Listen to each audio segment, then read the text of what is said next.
Good afternoon, folks. This is your daily trade analysis with SeasonalSwingTrader.com. Today, we're going to take a look at the four broader market indices: Dow, S&P, Russell, and NASDAQ. And as you can see from the chart here, we are making a run up to the 20,000 mark. That would be a historical marker to reach. We're trading around 19,900 today, so about 100 points off of that historical benchmark of 20,000. Now, if you're watching Fox Business News, CNBC, Bloomberg, etc., I believe everybody on staff has had their 20,000 hats and t-shirts and koozies printed, but whether or not we see that mark will be determined. I would not be surprised at all to see us run up to that 20,000 mark. If we can stay up at those levels, we will have to wait and see. We can certainly expect to see some resistance at those levels, and then the market will decide if we want to run up higher past that or reject that level and trade back lower. Now, although that the short-term momentum indicators are pointing higher, volume is starting to wane here as portfolio managers start to move into the holiday session. The averages have maintained a very, very steep rise since the election, and this is overall sustainability of this move is certainly in question. When the benchmarks gain around 10% or more in a 30-session span, momentum will start to fade, resulting in flat returns over the following 30-session period. And again, nothing is seemingly rattling the market participants at this time, which could be a warning in itself. If we move over to the S&P contract, the March E-mini S&P contract, went ahead and drew a couple of technical patterns that could be forming here for us: a head and shoulders top as well as a small triangle. Now, we did peek our head out of this triangle on yesterday's session. We started seeing some inside bars, some tight coiling action, what looked to be a fairly decently explosive move out. Not too explosive considering the moves we've already had, but that would really put you up here another 100 points or so, 2290 to the upside, or break to the downside of around 2220. Either of those, which would not be too far-fetched to see, just depending on what we do after we get out of the holiday period.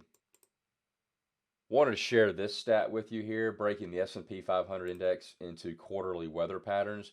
As you can see here, winter is typically the best period for stocks within large cap index, averaging a return of about 3.17% over the past 50 years, with 36 of those past 50 winters being profitable. Returns in the spring and fall both also showed positive results in 31 of the last 50 periods, averaging gains of 2.25% and 2.11% respectively.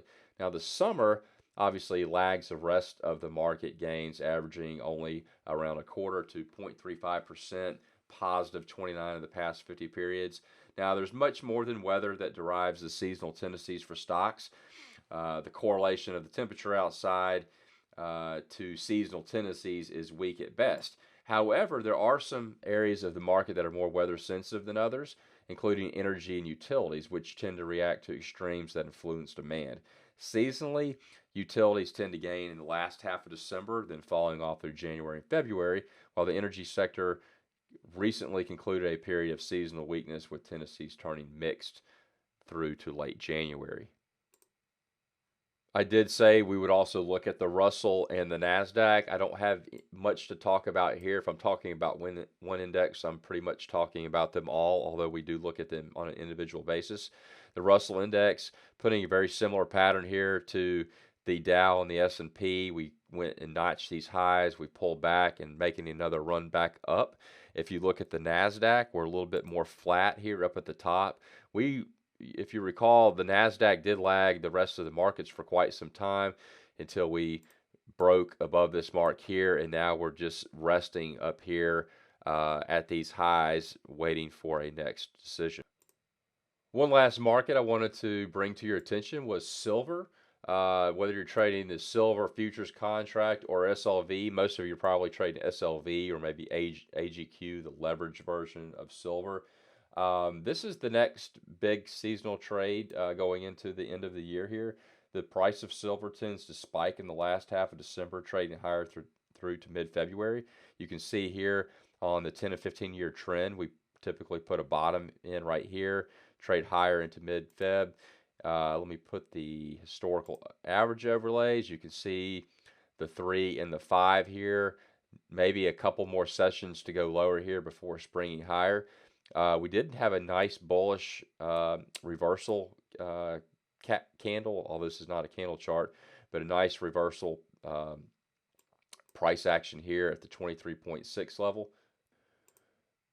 Now we've seen some weakness here in the metal complex, mostly impacted by the strength in U.S. dollar following the hawkish comments from the Fed. The dollar strength continues to threaten the prospects of the broader commodity itself, including gold, silver, and copper. But in conjunction with that, there's also showing signs of buying demand in silver. So we do like this trade as a possible seasonal trade going to the last half. I think today we are trading slightly lower, but inside this range. We have a couple of days before the week is over going into Christmas on whether or not we'll make a decision on to maybe hop on board. I like maybe selling some out of the money puts in SLV or AGQ. All right, well, that's all we've got for today, folks. We will see you on the next update.